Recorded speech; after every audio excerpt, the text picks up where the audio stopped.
সতেজ টিভি সুন্দরের জয়গানে আপনাকে স্বাগত। আলহামদুলিল্লাহ নাহমাদুহু ওয়া নাস্তাঈনুহু ওয়া নাস্তাগফিরুহু ওয়া নু'মিনু বিহি ওয়া নাতাওয়াক্কালু আলাইহি ওয়া নাউযু বিল্লাহি মিন শুরুরি আনফুসিনা ওয়া মিন সাইয়্যাতি আ'মালিনা মান ইয়াহদিহিল্লাহু ফালা মুদিল্লা লাহু ওয়া মান ইউদ্লিলহু ফালা হাদিয়া লাহু ওয়া আশহাদু আন লা ইলাহা ইল্লাল্লাহু ওয়াহদাহু লা শারীকা লাহু লা ওয়াজিরা লাহু ওয়া লা নাযীরা লাহু লা মিছলা লাহু ওয়া লা মাথীলা লাহু লা মুশীরা লাহু ওয়া লা মুঈনা লাহু লা ওয়ালাদা লাহু ওয়া লা ওয়ালিদা লাহু ওয়া নাশহাদু আন্না সাইয়্যিদানা ওয়া হাবিবানা ওয়া তাবিবানা ওয়া মাওলানা মুহাম্মাদান আবদুল্লাহি ওয়া রাসূলুহু الذي أرسل رسوله بالحق بشيرا ونذيرا وداعيا إلى الله بإذنه وسراجا وقمرا منيرا أما بعد فأعوذ بالله من الشيطان الرجيم بسم الله الرحمن الرحيم هل أتى على الإنسان حين من الدهر لم يكن شيئا مذكورا إنا خلقنا الإنسان من نطفة أمشاج نبتليه فجعلناه سميعا بصيرا صدق الله مولانا العظيم وصدق رسوله النبي الكريم ونحن على ذلك لمن الشاهدين والشاكرين সবাই দুরূদ ইব্রাহিম করি আল্লাহুম্মা সাল্লি আলা মুহাম্মাদ সবাই পড়ি সওয়াব হবে ইনশাআল্লাহ আল্লাহুম্মা সাল্লি আলা মুহাম্মাদিন ওয়া আলা আলি মুহাম্মাদ كما صليت على إبراهيم وعلى آل إبراهيم إنك حميد مجيد اللهم بارك على محمد وعلى آل محمد كما باركت على إبراهيم وعلى آل إبراهيم إنك حميد مجيد الحمد لله মহান আল্লাহ তাআলা রব্বুল আলামিনের পবিত্র দরবারে লাখো কোটি শুকর ও সুজুদ যে আল্লাহ রব্বুল আলামিন আমাদেরকে একটি দ্বীনি মজলিসে মাহফিলে আসার বসার এবং কিছু দ্বীনি কথাবার্তা বলা ও শোনার তৌফিক দান করছেন, এই জন্য শুকরিয়া আদায় করি আলহামদুলিল্লাহ। খুশির আওয়াজ একটু জোরে হয়, আমরা সত্যিকারেই যদি খুশি হয়ে থাকি তাহলে আরো জোরে বলি আলহামদুলিল্লাহ। আমি কাটা কাটা কিছু আলোচনা করব, আমি সুর দিতেও পারি না, সুর দেইও না, কাটা কাটা কিছু আলোচনা করব। আপনারা যদি শোনেন আশা করি ইনশাআল্লাহ ফায়দা হবে, কিছু অন্তত শিখতে পারবেন। বর্তমান বিশ্বে 700 কোটির বেশি মানুষ বসবাস করে। এই সমস্ত মানুষকে দুই ভাগে ভাগ করা হয়। কয় ভাগে? দুই ভাগে ভাগ করা হয়। এক ভাগকে বলা হয় বিশ্বাসী। বিশ্বাসী মানে যারা আল্লাহ তাআলাকে বিশ্বাস করে, কোরআনকে বিশ্বাস করে, রসুলকে বিশ্বাস করে, পরকালকে বিশ্বাস করে, জান্নাত জাহান্নামকে বিশ্বাস করে, তাদেরকে বলা হয় বিশ্বাসী। কোরআনের ভাষায় তাদেরকে বলা হয় মুমিন। কি বলা হয়? মুমিন। আরেক ভাগ হলো অবিশ্বাসী, যারা আল্লাহকে বিশ্বাস করে না, রসুলকে বিশ্বাস করে না, পরকালকে বিশ্বাস করে না, জান্নাত জাহান্নামকে বিশ্বাস করে না, তাদেরকে কোরআনের ভাষায় বলা হয় কাফের। কি বলা হয়? সমস্ত মানুষকে দুই ভাগে ভাগ করা হয়, এক ভাগ হলো মুমিন। তো আল্লাহ রাব্বুল আলামিন যদি আমাকে তৌফিক দান করেন, প্রথম শ্রেণী তথা মুমিনদেরকে নিয়ে সামান্য কিছু আলোচনা করার চেষ্টা করব ইনশাআল্লাহ তাআলা। প্রথম শ্রেণী যারা মুমিন, নিজেকে মুসলিম হিসাবে দাবি করে, ইমানদার হিসাবে দাবি করে, তারা প্রত্যেকেই সকলেই আল্লাহ তাআলা রব্বুল আলামিনের জান্নাতে যেতে চায়। ঠিক কিনা? এমন একজন মানুষ কি পাওয়া যাবে যে জান্নাতে যেতে চায় না, জাহান্নামে যেতে চায়? এই যে আমরা দুনিয়ার কাজকর্ম রেখে মাহফিলে এসে বসে আছি কিসের আশায়? একটু জোরে বলি, কিসের আশায়? জান্নাতের আশায় বসে আছি আমরা। ঠিক কিনা?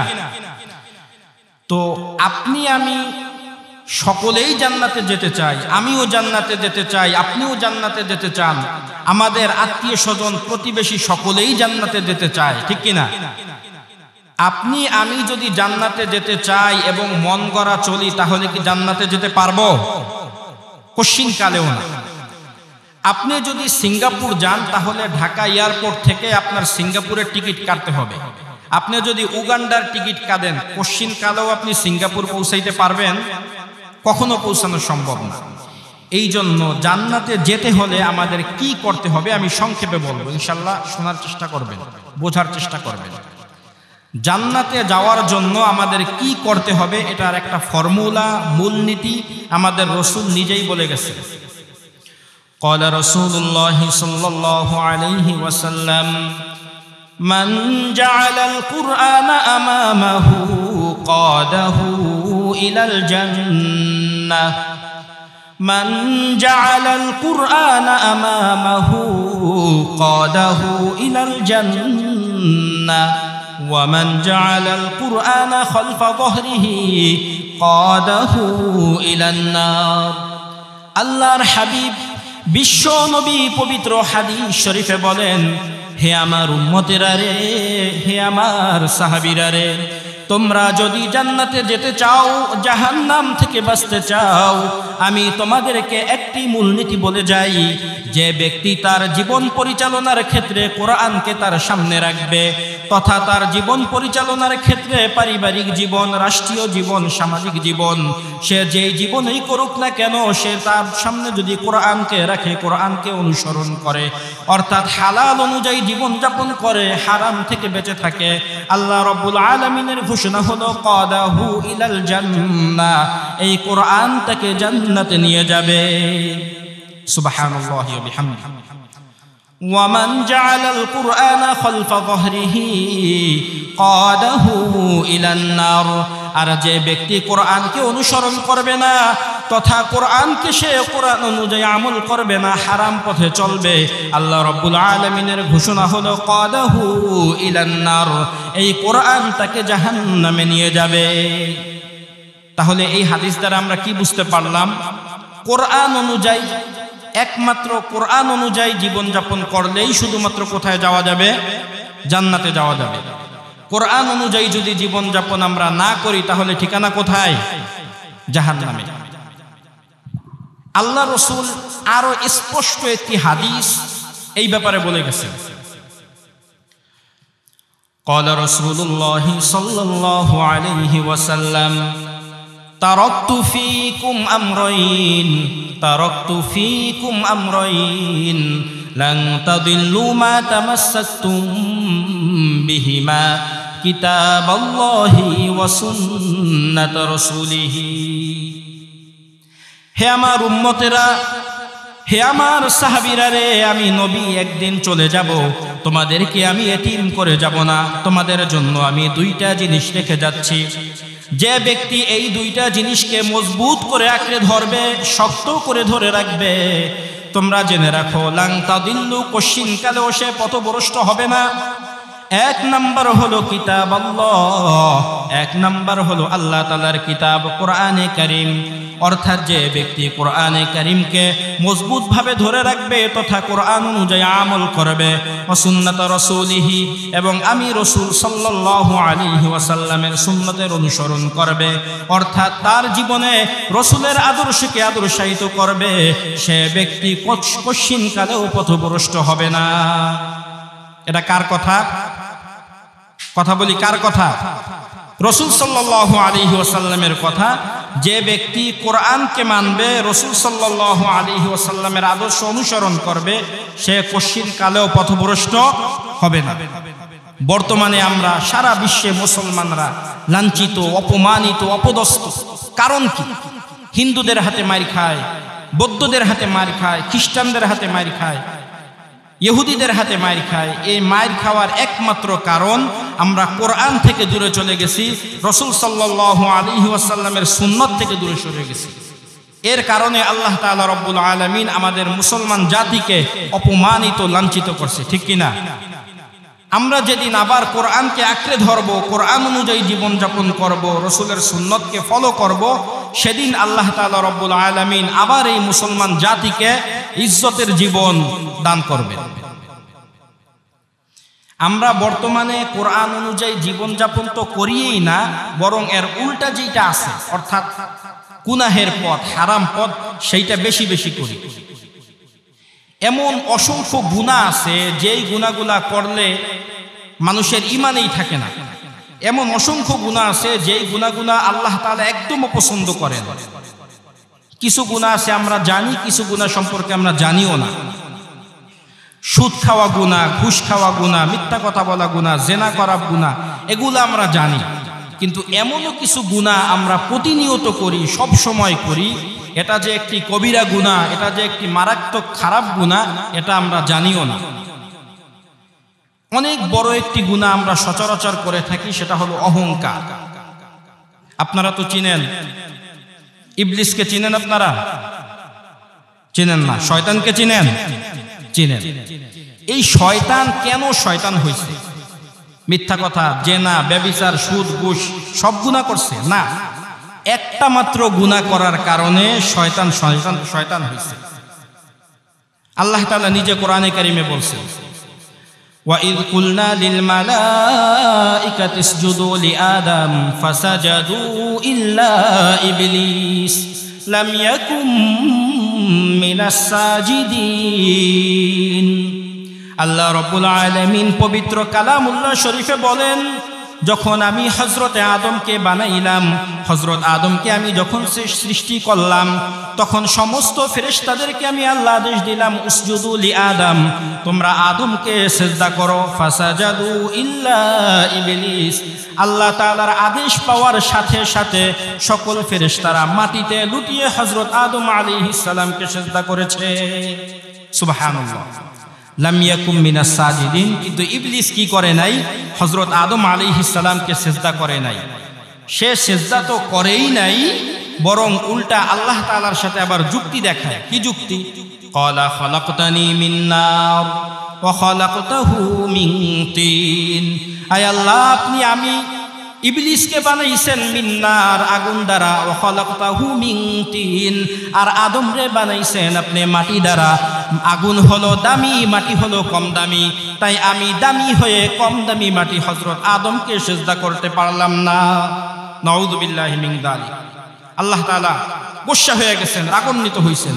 ওয়াস্তাকবার, আল্লাহ বললেন তুই অহংকার করছিস।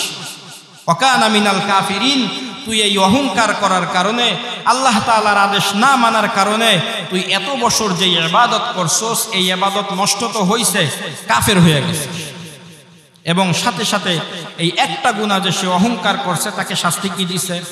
ক্বালা ফাখরুজ মিনহা ফাইন্নাকা রাজিম ওয়া ইন্না আলাইকা লা'নাতা ইলা ইয়াউমিদ্দিন।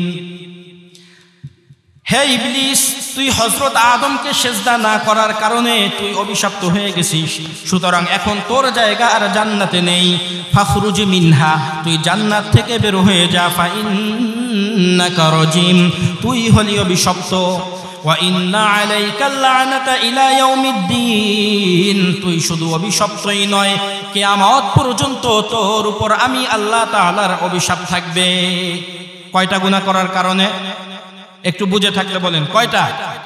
একটা গুনাহ করার কারণে, সেটা হইছে অহংকার। আমরাও অনেক গুনাহ করি যেটা আমরা জানিও না যে আমরা গুনাহ করি।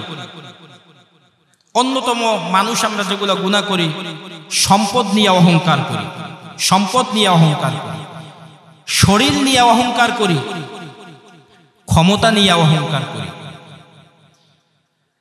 আমরা প্রতিনিয়ত এই অহংকার করার কারণে এই কবিরা গুনার মধ্যে লিপ্ত হইতেছি, আমরা জানিও না। সম্পদ নিয়ে আমরা অহংকার করি না। একজনের যদি কিছু টাকা 2-4 লাখ 10 লাখ 20 লাখ টাকা ব্যাংকে থাকে, দুই একটা বাড়ি থাকে, তার ধারেও যাওয়া যায় না, তার কথার দামই আলাদা, এইটা নিয়ে অহংকার করি। আরে ভাই, সম্পদ নিয়ে অহংকার করার কি আছে? এমন শত শত কোটি টাকা, হাজার হাজার কোটি টাকার মালিক ছিল, এখন তাদের কেউ নামও জানে না। এই কয়েকদিন আগের ঘটনা, তুরস্কে যখন ভূমিকম্প হলো, এক ব্যক্তির 3টা বাড়ি ছিল, 3টা। যখন ভূমিকম্প হলো কয়েক ঘন্টার ব্যবধানে তার 3টা বাড়ি ধ্বংস হয়ে গেছে। এমন ভাবে ফকির হইছে, তার মাথা গোজার কোনো জায়গা নাই, সে রাস্তায় তাঁবুতে আশ্রয় নিছে। 3টা বাড়ি কি যেমন তেমন কথা? বড় বড় অট্টালিকা, 5 তলা 10 তলা বড় বড় বাড়ি। এই 3টা ধ্বংস হয়ে সে ফকির হয়ে গেছে। কিসের? কোথায় তার সম্পদ? আরো কয়েকদিন আগে আমাদের বাংলাদেশের ফরিদপুরে একজন লোককে রাস্তায় গড়াগড়ি খাইতে দেখা কিছু স্বেচ্ছাসেবী লোক তাকে জিজ্ঞেস করলো, আপনি কে? আপনার পরিচয় কই? কি আপনি এভাবে রাস্তায় গড়াগড়ি কেন খাইতেছেন? তার পরিচয় শুইনা পুরা সবাই অবাক হয়ে গেছে। তিনি এক সময় বাংলাদেশের বড় একটা গ্রুপ অফ ইন্ডাস্ট্রিজ কোম্পানির ডাইরেক্টর ছিল, লক্ষ লক্ষ টাকার মালিক ছিল। যখন সে অসুস্থ হয়ে পড়ল, তার স্ত্রী তাকে ডিভোর্স দিয়ে চলে গেছে। তার সন্তানরা ছিল, সন্তানদেরকে জানানো হয়েছে তোমার পিতা এইভাবে রাস্তায় পইরা আছে, তার চিকিৎসার কোনো ব্যবস্থা নাই। সন্তান বলল, আমি আমেরিকায় আছি, আমার এখানে বউ বাচ্চা আছে, অনেক ব্যস্ততা আছে, এখন আমি যে আমার পিতারে আইসা দেখবো এই টাইম আমার নাই, সুতরাং তোমরা কি করো, তাকে বৃদ্ধাশ্রমে দিয়া দাও। তার মেয়ে ছিল অস্ট্রেলিয়ায় পড়াশোনা করে, তার মেয়ের কাছে খবর জানানো হইল তোমার আব্বা এইভাবে অসুস্থ হয়ে রাস্তায় কাতরাচ্ছে, তাকে দেখাশোনা করার মতো, চিকিৎসা করার মতো কোনো ব্যবস্থা নাই। মেয়ে বলল, আমার এখন সামনে পরীক্ষা আছে, এখানে আমার অনেক ব্যস্ততা আছে, সুতরাং তাকে দেখার টাইম নাই। কোটি কোটি টাকার মালিক, তার কি পরিণতি দুনিয়াতে দেখেন। স্ত্রী চলে গেছে, সন্তান তার বউ বাচ্চা নিয়ে ব্যস্ত, মেয়ে তার সংসার নিয়ে ব্যস্ত, পরীক্ষা নিয়ে ব্যস্ত, তাকে দেখার মতো কেউ নাই। তারপরে স্বেচ্ছাসেবী সংগঠনের লোকজন তাকে হসপিটালে নিয়ে ফিরে চিকিৎসা দিচ্ছে। এইটাই তো আমরা অহংকার করি। এখন টাকা আছে, একটু পরে না থাকতে পারে, পারে কিনা? সুন্দর শরীর নিয়ে আমরা অহংকার করি। এমন অসংখ্য মানুষ আছে যাদেরকে দেখতে শুনতে নায়কের মতো, মোটা তাজা সুঠাম দেহের অধিকারী, কিন্তু আল্লাহ তাকে পরীক্ষা করার জন্য অথবা তার উপর রাগান্বিত হয়ে যদি একটা রোগ দেয়, ক্যান্সার দেয়, 6 মাসের ব্যবধানে তার চেহারার দিক তাকানো যায় না। দেখছেন কখনো ক্যান্সারের রোগীদেরকে? অনেক সুস্থ শরীর দেহের মানুষ, ক্যান্সার হওয়ার কারণে তার দিকে তাকানো যায় না। আপনার এই সুঠাম দেহেও আপনি মারা গেলে 24 ঘন্টা যাওয়ার আগে আপনার শরীরে এমন পচা দুর্গন্ধ শুরু হইবে, মানুষ তার কাছেও যাইতে পারে না। মারা গেলে বলে দ্রুত তাকে কি করো, দাফন করো। সে বাড়িতে থাকলে বাচ্চারা ভয় পাইবে। এই শরীর নিয়ে আমরা অহংকার করি। আল্লাহ তাআলা বলছে, ইন্না খলাকনাল ইনসানা মিন নুতফাতিন আমশাজ নাবতালিহি ফাজআলনাহু সামিআন বাসীরা। আমি মানুষকে বানাইছি মিন নুতফাতিন আমশাজ, 2 ফোঁটা 2 টুকরা শুক্রাণু থেকে, অর্থাৎ সামান্য নাপাক পানি থেকে বানাইছি। ফাজআলনাহু সামিআন বাসীরা, তাকে শোনার শক্তি, দেখার শক্তি আমি আল্লাহ তাআলা দিছি তাকে। এক সময় সে এমন ছিল যে সামান্য নাপাক পানি ছিল, তাকে উল্লেখ করার মতো কিছুই ছিল না। এখন সে এমন অবস্থা হয়েছে যে তাকে আমি কর্ণ দিয়েছি, তাকে আমি চক্ষু দিয়েছি, এখন সে আমার ইবাদত তো করেই না, বরং সে অহংকার করে, দম্ভ করে জমিনে চলে। এটা আল্লাহ তাআলার কাছে অনেক অপছন্দনীয়। কেমন অহংকার আমাদের দেখেন। আমাদের প্রত্যেকের সাথে একটা বাথরুমের ট্যাঙ্কি আছে। আপনার বাড়ির পিছনের বাথরুমে যা থাকে, পায়খানা, প্রস্রাব, ময়লা, আবর্জনা, পোকামাকড় আমাদের পেটের মধ্যে নাই? প্রত্যেকের সাথে একটা ট্যাঙ্কি আছে যার মধ্যে পায়খানা, প্রস্রাব, ময়লায় ভরা। এইটা নিয়েও মানুষ অহংকার করে। সর্বদা তার সাথে একটা ট্যাঙ্কি ফিট করা, তারপরেও কত অহংকার। যা কিছু দিছে তো আল্লাহ আমাদেরকে দিছে, এটা নিয়ে কোনো অহংকার নাই। এই জন্য আল্লাহ তাআলা আমাদেরকে সম্পদ দিছে, ক্ষমতা দিছে, সুন্দর শরীর দিছে, এই জন্য কোনো অহংকার নাই, বরং আল্লাহ তাআলা শুকরিয়া আদায় করতে হবে, ঠিক কিনা?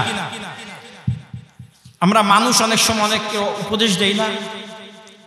হযরত লোকমান আলাইহিস সালাম তার সন্তানকে একটা উপদেশ দিছে, ওয়ালা তুসাইর খাদ্দাকা লিন-নাসি ওয়ালা তামশি ফিল আরদি মারাহা ولا تصعر خدك للناس ولا تمشي في الأرض مرحا إن الله لا يحب كل مختال فخور। হে আমার প্রিয় সন্তান, হে আমার প্রিয় বৎস, ওয়ালা তুসাইর খাদ্দাকা লিন-নাস, মানুষের সামনে তুমি গাল ফুলিয়ে চলো না, অর্থাৎ ভাব নিয়ে চলো না, মানুষের সাথে ভাব নিয়ে কথা বলো না, মাটির মানুষের মতো সাদাসিধে কথা বলো। ওয়ালা তামশি ফিল আরদি মারাহা, জমিনে তুমি দম্ভ ভরে চলো না, অহংকার করে চলো না, তুমি সাদাসিধাভাবে জীবনযাপন করো। ইন্নাল্লাহা লা ইউহিব্বু কুল্লা মুখতালিন ফাখুর, নিশ্চয়ই আল্লাহ তাআলা কোনো অহংকারকারীকে, আল্লাহ তাআলা কোনো দম্ভকারীকে একদম পছন্দ করেন না। কেউ উপদেশ দিছে, হযরত লোকমান আলাইহিস সালাম তার সন্তানকে উপদেশ দিছে, কেননা তিনি জানে অহংকার করা অনেক খারাপ একটা গুনাহ। আমরা সন্তানদেরকে ভালো কাজের উপদেশ খুব কমই দেই, খুব কমই আমরা ভালো কাজের উপদেশ দেই। সন্তান যদি নামাজ না পড়া ঘুমায়া থাকে, তাকে বলি না যে যাও বাবা নামাজ পড়ো, অথচ লোকমান আলাইহিস সালাম তার সন্তানদেরকে এই উপদেশগুলো দিছে। একটু আগের আয়াতে আছে, আকিমিস সালাতা ওয়া'মুর বিল মা'রুফি ওয়ানহা আনিল মুনকার ওয়াসবির আলা মা আসাবাক। লোকমান আলাইহিস সালাম তার সন্তানকে উপদেশ দিছে, আকিমিস সালা ইয়া বুনাইয়া আকিমিস সালা, হে ছেলে, যখন নামাজের সময় হয়, আজান হয়, তুমি কি করো? নামাজ কায়েম করো, নামাজটা পড়ে নাও। ওয়া'মুর বিল মা'রুফ, মানুষদেরকে সৎ কাজের আদেশ দাও। ওয়ানহা আনিল মুনকার, অসৎ কাজ থেকে নিষেধ করো। ওয়াসবির আলা মা আসাবাক, যদি তুমি কোনো বিপদে পড়ো, তখন ওই বিপদের অবস্থায় আল্লাহ তাআলার উপর ধৈর্য ধারণ করো। তাহলে কি হবে? তুমি যদি ধৈর্য ধারণ করো, আল্লাহ তাআলা তোমাকে এমন ফল দিবে, এমন প্রতিদান দিবে যা তুমি কল্পনাও করতে পারো নাই। তো লোকমান আলাইহিস সালাম তার সন্তানকে নামাজের উপদেশ দিচ্ছে, আর আমরা কি করি? সন্তান দিনে একটু কষ্ট করে আসলে, রাতে ঘুমাতে দেরি হইলে ফজরের নামাজে আমরা তারে ডাকি না। কেন ডাকি না? সন্তান কষ্ট করে আসছে, আরে যদি আমি ডাকি আর ঘুমে ডিস্টার্ব হবে, আর কষ্ট হবে। আপনি প্রকৃত পিতা হইতে পারেন নাই। কেন পারেন নাই? এই সন্তান নামাজ না পড়ার কারণে আল্লাহ তাআলা তাকে কি করবে? জাহান্নামের আগুনে পোড়াইবে। সামান্য ঘুমের কষ্ট আপনি সহ্য করতে পারলেন না, কিন্তু আপনার সামনে যখন আপনার সন্তানকে জাহান্নামের আগুনে পোড়ানো হবে, তখন আপনি কেমন সহ্য করবেন? বরং এই সন্তান পিতা মাতার ব্যাপারে আল্লাহর কাছে কি নালিশ করবে জানেন? আল্লাহর কাছে নালিশ করবে, হে আল্লাহ, আমি তো ঘুমায়াছিলাম, আমার পিতা নামাজে গেছে, আমারে ডাকে নাই। সে একা একা নামাজ পড়ে আসছে, আমাকে ডাকে নাই। সে একা একা রোজা রাখছে, আমি রোজা রাখি নাই, আমাকে বুঝায় নাই। ছোটবেলায় আমাকে দ্বীনি শিক্ষায় শিক্ষিত করে নাই। সুতরাং আমার যদি জাহান্নামে যেতেই হয়, এই পিতামাতাকে শোয়াইয়া দেন, তাদের শরীরের উপর দিয়ে আমি জাহান্নামে যাব। নাউযুবিল্লাহি মিন যালিক। আল্লাহ রাসূল সাল্লাল্লাহু আলাইহি ওয়াসাল্লাম হাদিসে বলেন, মুরু আওলাদাকুম বিসসালাতি ওয়া হুম আবনাউ সাব'i সিনিন ওয়াজরিবুহুম আলাইহা ওয়া হুম আবনাউ 10 সিনিন। মুরু আওলাদাকুম বিসসালাতি, হে আমার উম্মতেরা, তোমরা তোমাদের সন্তানদেরকে নামাজের আদেশ দাও। ওয়া হুম আবনাউ সাব'i সিনিন, যখন তাদের বয়স মাত্র 7 বছর হয় তখন এই তাদেরকে তুমি নামাজের আদেশ দাও। তোমরা যখন মসজিদে যাও তাকে সাথে করে নিয়ে যাও, আস্তে আস্তে অভ্যাস বানাইতে থাকো। যখন এই সন্তান ঠিক মতো নামাজ আদায় করবে না, ওয়াজরিবুহুম আলাইহা ওয়া হুম আবনাউ 10 সিনিন, যখন এই সন্তানের বয়স 10 বছর হয় তখনও নামাজ পড়ে না, রোজা রাখে না, আল্লাহর ইবাদত করে না, ওয়াজরিবুহুম আলাইহা, তখন তাকে তুমি মারি দাও, অর্থাৎ প্রহার করো। যদি সন্তান নামাজ না পড়ে, রোজা না রাখে, দিনের পথে না চলে, 10 বছর বয়স থেকে তাকে শাসন করেন। সন্তান যদি কাজ না করে তাহলে তো ঠিকই আপনি চিল্লাচিল্লি করেন, কিন্তু সন্তান নামাজ পড়ে না, রোজা রাখে না, এই ব্যাপারে তো আমরা চিল্লাচিল্লি করি না। ওই যে যেই ব্যক্তি তার সন্তান আমেরিকায় পড়তাছে, আমেরিকায় চাকরি করতেছে, পিতা অসুস্থ, দেখাশোনা করতে আসে না, এই দোষটা কার? সন্তানের না পিতার? পিতার দোষ। কেন? আপনি একটি গাছ লাগাইছেন, ফল গাছ, কিন্তু সেই গাছের পরিচর্যা করলেন না, পানি দিলেন না, সার দিলেন না, কিছুই করলেন না, কিছুদিন পর গাছটা মারা গেল, ফল দিল না। দোষটা কি গাছের না মালিকের? ছোটবেলায় আপনি আপনার সন্তানকে দ্বীনি শিক্ষা দিলেন না, নামাজ শিখাইলেন না, আল কোরআন শিখাইলেন না, আল্লাহকে চিনাইলেন না, তো সেই সন্তান যখন আল্লাহকে চিনল না তখন তো সেইটা জানবেও না যে পিতামাতার খেদমত করা আমার জন্য ওয়াজিব। যখন সে জানবে না তখন সে কি করবে? ছোটবেলা থেকে পিতা যেই শিক্ষা দিছে, টাকা ইনকাম করো, চাকরি করো, বাকরি করো, টাকা দাও, তখন সন্তান মনে করবে টাকাটাই সব, তখন আর পিতার পিছনে খরচ করবে না। খরচ করবে? আমার এক মুসল্লি, আমার খুব মহব্বতের মানুষ, উনি আইসা আমার কাছে একদিন কান্না করতেছে। ওনার ছেলে একজন পুলিশ অফিসার, ঢাকার ভালো একটি থানায় কর্মরত আছে। একদিন এই মুরব্বী লোক তাদের ঘরের বারান্দায় বসে বসে কাশতেছে। সাধারণভাবে বয়স একটু বেশি হইলে মানুষ কি করে? একটু ঠান্ডা কাশি এটা লেগে থাকে না? বয়সের কারণে লেগেই থাকে। তো ওই মুরব্বী বারান্দায় বসে বসে কাশাকাশি করতেছে। তো ছেলে অফিস থেকে আসার সময় দেখতেছে বাপ কাশতেছে। ছেলে বলতেছে যে এইরকম বুড়া সুরা দুই একটা ঘরে না থাইকা 10 লক্ষ টাকা ঋণ থাকা ভালো। নাউজুবিল্লাহ। কেন? এই বাপ এই ছেলেকে শিখাইছে, জেনারেল শিক্ষিত বানাইছে, শিখাইছে টাকা, চাকরি দিছে পুলিশে, পিতামাতার খেদমত কি শিখায় নাই, দ্বীনি শিক্ষায় শিক্ষিত করে নাই, জানে না। এই ছেলে জানেও না পিতামাতার খেদমত করা ওয়াজিব। এর কারণে বৃদ্ধ বয়সে পিতামাতার খেদমত তো করেই না, বরং কটু কথা বলে। তো সেই মুসল্লি কান্না করতেছে আর বলতেছে, ছেলেটারে যদি পুলিশ অফিসার না বানাইয়া অন্তত মক্তবে পড়াইয়া মাদ্রাসাও দিতাম তাহলে আমার খুব ভালো হইত। এই জন্য যাদের সন্তানাদি আছে এখন থেকেই, ছোট থেকেই পরিচর্যা করতে হবে। দুনিয়ায় চলতে হলে অবশ্যই দুনিয়াবী শিক্ষা লাগবে, কিন্তু তাকে ধর্মীয় শিক্ষা দেওয়া, কোরআন শিক্ষা দেওয়া, জরুরি ইলম শিক্ষা দেওয়া, এটা ফরজ। আপনি যদি না দেন, কাল কিয়ামতের দিন এই সন্তান তো জাহান্নামে যাবেই, সাথে আপনাকেও সে জাহান্নামে দিয়ে যাবে। নাউজুবিল্লাহ বলবেন না? নাউজুবিল্লাহি মিন যালিক। আল্লাহ তাআলা আমাদের সবাইকে হেফাজত করুন। বর্তমানে এই জিনিসটা সমাজে খুবই অবহেলিত। ছোটবেলা সন্তানকে দ্বীনি শিক্ষায় শিক্ষিত করে না, কিন্তু বৃদ্ধ বয়সে যখন তাকে খাবার না দেয়, বউ বাচ্চা নিয়ে আলাদা হয়ে যায়, তখন আইসা বলে যে আমাদের সাথে এই হইতাছে সেই হইতাছে। এই সন্তান ছোটবেলায় দেখছে যে আমার আব্বু আর আম্মু দাদা দাদিকে বাসায় রাইখা সে আলাদা বাসায় ভাড়া নিয়ে থাকছে। তো ওই সন্তান বড় হইলে কি করবে? তার পিতা মাতাকে ওইভাবে রাইখা সে দূরে গিয়া থাকবে। যেইভাবে শিখাইবেন এইভাবেই শিখবে। তো আমাদের উচিত আমাদের সন্তানদেরকে ছোটবেলা থেকেই কি করা, দ্বীনি শিক্ষায় শিক্ষিত করা। করবো তো ইনশাআল্লাহ। আল্লাহ তাআলা রব্বুল আলামিন আমাদেরকে প্রত্যেককে, আমাদের সন্তানদেরকে ছোটবেলা থেকেই দ্বীনের যে গুরুত্বপূর্ণ বিষয়গুলো আছে এগুলার তরবিয়ত তালিম দেওয়ার তৌফিক দান করেন।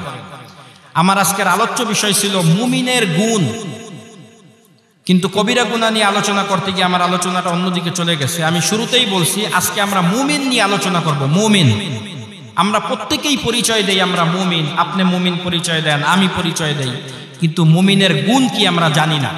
আল্লাহ তাআলা সূরাতুল মুমিনুনের মধ্যে মুমিনের গুণগুলো বলছেন। আউযু বিল্লাহি মিনাশ শাইতানির রাজীম। قد أفلح المؤمنون الذين هم في صلاتهم خاشعون والذين هم عن اللغو معرضون والذين هم للزكاة فاعلون قد أفلح المؤمنون الذين هم في صلاتهم خاشعون সূরা মুমিনের মধ্যে আল্লাহ তাআলা রব্বুল আলামিনের বলেন মুমিনের যত গুণ আছে, মুমিনের যত বৈশিষ্ট্য আছে, এর এক নাম্বার বৈশিষ্ট্য হলো আল্লাযীনা হুম ফি সালাতিহিম খাশিউন, সে তার নামাজের ব্যাপারে বিনয়ী হবে, নামাজ একাগ্রতার সাথে নামাজ পড়বে। অর্থাৎ নামাজের সময় হলে সে দুনিয়াবি কোনো কাজকর্মের সাথে থাকবে না, দুনিয়াবি কোনো কাজে লিপ্ত থাকবে না, বরং আজানের সাথে সাথেই সে নামাজে চলে আসবে। হযরত আব্দুল্লাহ ইবনে মুবারক রাহমাতুল্লাহি আলাইহি নামে অনেক বড় এক তাবেঈ ছিল। তিনি যখন মারা গেছে তার এক ভক্ত জিজ্ঞেস করলো, হে আব্দুল্লাহ ইবনে মুবারক, আপনি তো অনেক বড় বুজুর্গ ছিলেন, অনেক আমল করতেন, অসংখ্য মানুষকে মুসলিম বানাইছেন, সারাদিন হাদিস পড়াইতেন, সারা রাত্র তাহাজ্জুদ পড়তেন, আল্লাহ আপনার সাথে কি ব্যবহার করছে মারা যাওয়ার পরে? তিনি কি জবাব দিছে শুনবেন? তিনি জবাব দিছে, আমাকে আল্লাহ তাআলা অনেক কিছু দিছে, কিন্তু আমার পাশে যেই কাঠুরিয়া ছিল, যেই কাঠুরিয়া কাঠ কাটতো, সেই কাঠুরিয়ার মর্যাদা থেকে আমার মর্যাদা অনেক কম। তো জিজ্ঞেস করা হলো, সেই কাঠুরিয়ার এত মর্যাদা কেন? বলতেছে, সে সারাদিন হাদিস পড়ায় নাই, সারা রাত্র তাহাজ্জুদ পড়ে নাই, কিন্তু যখন মসজিদের মিনারে আজান হইছে আল্লাহু আকবার আল্লাহু আকবার, তার কুড়ালটা যেই অবস্থায় ছিল সেই অবস্থায় কুড়ালটা রেখে সে নামাজের জন্য গেছে। সুবহানাল্লাহি ওয়া বিহামদিহি। এটা কার গুণ? মুমিনের গুণ। আজান শোনার সাথে সাথে, আজান হওয়ার সাথে সাথে সে যে কাজেই থাকুক না কেন, কাজ বন্ধ, আল্লাহর ডাকে আগে সাড়া দেয়। তো মুমিনের এক নাম্বার গুণ হলো সে নামাজে পাবন্দী হবে, খুশু খুজুর সাথে নামাজ আদায় করবে। এই নামাজ কেউ সুন্দরভাবে পড়ার কারণে আল্লাহ তাআলা তাকে জান্নাত দিয়ে দিতেছে। আবার এই নামাজ যদি কেউ ছেড়ে দেয়, সুন্দর মতো আদায় না করে, তার জন্য আল্লাহ তাআলার ভয় আছে, আল্লাহ তাআলার ধিক্কার আছে। সূরা মাউন আমরা সবাই জানি, নামাজি ব্যক্তিদেরকে আল্লাহ তাআলা তিরস্কার করছে। ফাওয়াইলুল লিল মুসাল্লিন, ফাওয়াইলুল লিল মুসাল্লিন আল্লাযীনা হুম আন সালাতিহিম সাহুন আল্লাযীনা হুম ইউরাউন। ওই সমস্ত মুসল্লি, ওই সমস্ত নামাজীদের জন্য দুর্ভোগ যারা আল্লাযীনা হুম আন সালাতিহিম সাহুন, যারা নামাজ থেকে কি থাকে, দূরে থাকে, বিরত থাকে। নামাজের আজান হয়ে গেছে কিন্তু এখনো সে কাজ চলতেই আছে, জমিতে কাজ করতেই আছে। ওই যখন আসরের সময় কাছাইয়া আসবে তখন নামাজ পড়বে। এই সমস্ত ব্যক্তিদের জন্য দুর্ভোগ। আরেক শ্রেণী আল্লাযীনা হুম ইউরাউন, যারা ইবাদত করে, নামাজ পড়ে, রোজা রাখে মানুষকে দেখানোর জন্য। আল্লাহ তাআলা বলতেছে এই সমস্ত মুসল্লিদের জন্য দুর্ভোগ। শুধু দুর্ভোগই না, কাল কিয়ামতের দিন কি হবে জানেন? আপনি নামাজ পড়বেন, রোজা রাখবেন, হজ করবেন, যাকাত দিবেন, কিন্তু আল্লাহ তাআলা রব্বুল আলামিন কাল কিয়ামতের দিন আপনার আমলনামায় কোনো সওয়াবই দিবে না। তখন তারা জিজ্ঞেস করবে, হে আল্লাহ, আমরা তো দুনিয়ায় নফল নামাজ পড়ছি, তাহাজ্জুদ করছি, ইশরাক করছি, আওয়াবিন করছি, দান করছি, হজ করছি, যাকাত দিছি, সওয়াব গেল কই? তখন আল্লাহ তাআলা বলবে, হে বান্দা, তুই যে নামাজ পড়ছস, দান করছস, এটা আমি আল্লাহকে খুশি করার জন্য না, দুনিয়ার মানুষকে দেখানোর জন্য। দান করছস এই জন্য মানুষ তোকে দানবীর বলবে, হজ করছস এই জন্য মানুষ তোকে হাজী সাহেব বলবে, যাকাত এই জন্য দিছস মানুষ তোকে অনেক দানবীর বলবে, নামাজ এই জন্য পড়ছস মানুষ তোকে পাক্কা মুসল্লি বলবে। এই জন্য সে সওয়াব তো পাবেই না, বরং আল্লাহ তাআলা রব্বুল আলামিন তাকে অনেক ধিক্কার দিবে। এই জন্য আমাদের মুমিনের নামাজ পড়তে হবে একমাত্র কাকে খুশি করার জন্য? সবাই বলি কাকে খুশি করার জন্য? আল্লাহকে খুশি করার জন্য নামাজ পড়তে হবে। যদি আমরা আল্লাহ তাআলাকে খুশি করার জন্য নামাজ পড়ি, তাহলে আল্লাহ তাআলা রব্বুল আলামিন আশা করা যায় আমাদেরকে কি দিবেন? জান্নাত দিবেন। এই সূরায় পরবর্তী আল্লাহ তাআলা বলছেন, ওয়াল্লাযীনা হুম আলা সালাতিহিম ইউহাফিজুন, যারা নামাজ পাবন্দির সাথে আদায় করবে, আল্লাযীনা ইয়ারিসুন উলাইকা হুমুল ওয়ারিসুন আল্লাযীনা ইয়ারিসুনাল ফিরদাউস, তারা এমন জান্নাতের অধিকারী হবে, এমন জান্নাত পাবে, জান্নাতুল ফিরদাউস। হাদিস শরীফে রাসূলুল্লাহ সাল্লাল্লাহু আলাইহি ওয়াসাল্লাম বলেছেন, যতগুলা জান্নাত আছে এর মধ্যে সবথেকে দামি, সবথেকে উঁচু জান্নাত হলো জান্নাতুল ফিরদাউস। তো যারা সুন্দর মতো নামাজ আদায় করবে, জামাতের সাথে নামাজ আদায় করবে, পাবন্দির সাথে নামাজ আদায় করবে, মানুষকে দেখানোর জন্য ইবাদত করবে না, আল্লাহ তাআলা রব্বুল আলামিন তাদেরকে জান্নাতুল ফিরদাউস দান করবে। সবাই বলি আমিন। এই যে আমরা কষ্ট ক্লেশ করে এখানে বসছি আল্লাহকে পাওয়ার জন্য, জান্নাতে যাওয়ার জন্য, আমরা এই যে কষ্ট ক্লেশ করে কিছু সময় বসছি, এটা আল্লাহ তাআলা কবুল করুক এবং আমাদেরকে যেইভাবে নামাজ পড়লে, রোজা রাখলে আল্লাহ তাআলা খুশি হন, সেইভাবে আমাদেরকে নামাজ পড়ার তৌফিক দান করুন। ওয়া আখিরু দাওয়ানা আনিল হামদুলিল্লাহি রাব্বিল আলামিন।